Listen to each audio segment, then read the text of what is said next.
کچھ روز سے ISPR اور حکومت ایک خبر بہت تیزی سے چلا رہی ہے جس میں کہا جا رہا ہے کہ امریکی تھنک ٹینک کی رپورٹ ہے کہ عمران خان PTI جو بھی پروٹیسٹ کرتے ہیں اس سے ملک کو 190 ارب کا نقصان ہوا ہے، ملک کی معیشت کو ایک بڑا نقصان ہوا ہے۔ اب یہ باتیں صرف زبانی کلامی کی جا رہی ہیں، نہ کوئی آرٹیکل پیش کیے جا رہے ہیں، نہ کوئی رپورٹ جو اس تھنک ٹینک نے جاری کی ہے عمران خان کے خلاف وہ بھی جاری نہیں کی جا رہی۔ اب موعید پیرزادہ نے اس تھنک ٹینک کو بھی ایکسپوز کر دیا ہے، یہ آپ سنیں موعید پیرزادہ نے کیا کہا۔ گزشتہ 24-36 گھنٹوں میں امریکی investigative news agency Drop Site نے اسٹوری نکالی ہے۔ یہ اسٹوری یہ بتاتی ہے کہ اکتوبر 2024 میں واشنگٹن میں ایک نئے تھنک ٹینک کا آغاز ہوا۔ تھنک ٹینک نے اپنا جو انالیسس ہے انڈیا پاکستان کے حوالے سے، وہ اس تھنک ٹینک نے امریکی مختلف جو ایجنسیز ہیں، اخبار کو اپنا انالیسس جو ہے وہ بھیجنا شروع کر دیا۔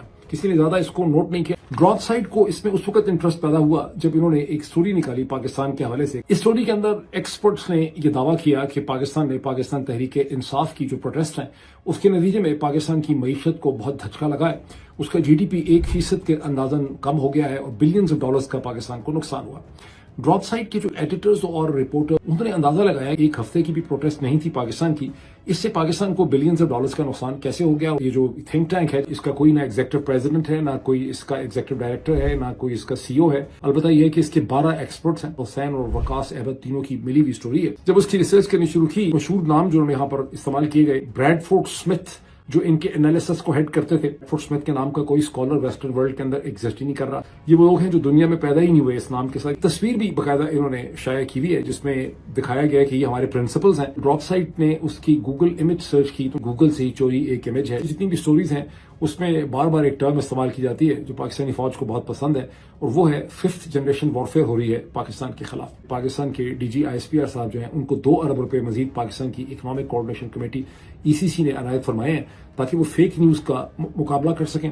اور 29 دسمبر کو DG ISPR نے کہا تھا کہ اسلام آباد کے ڈی چوک پہ تو گولی چلی نہیں، بیکاز جو لا انفورسمنٹ کے ادارے تھے ان کے پاس تو اسلحہ تھا ہی نہیں۔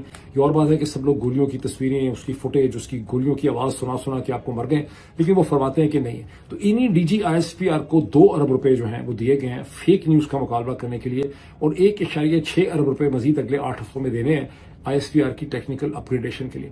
اب آپ سوچتے ہوں گے وہ پیسہ کہاں جانا ہے؟ وہ پیسہ اس قسم کے کاموں میں لگ رہا ہے۔ جب آپ یہ حرکتیں دیکھتے ہیں تو کیا آپ کو لگتا ہے کہ یہ لوگ کسی پولیٹیکل ڈائلاگ کے لیے سیریس ہیں؟ تو اس وجہ سے دوستو سوشل میڈیا برا لگتا ہے کہ جو جھوٹ بولا جاتا ہے اس کو یہ چند گھنٹوں میں ہی پکڑ لیتا ہے اور سارا پروپاگینڈا ناکام بنا دیتا ہے۔ اس لیے سوشل میڈیا کو ڈیجیٹل دہشت گرد کہا جاتا ہے پاکستان میں، لیکن پھر بھی اس کو کنٹرول کرنے میں حکومت بری طرح سے ناکام رہی ہے۔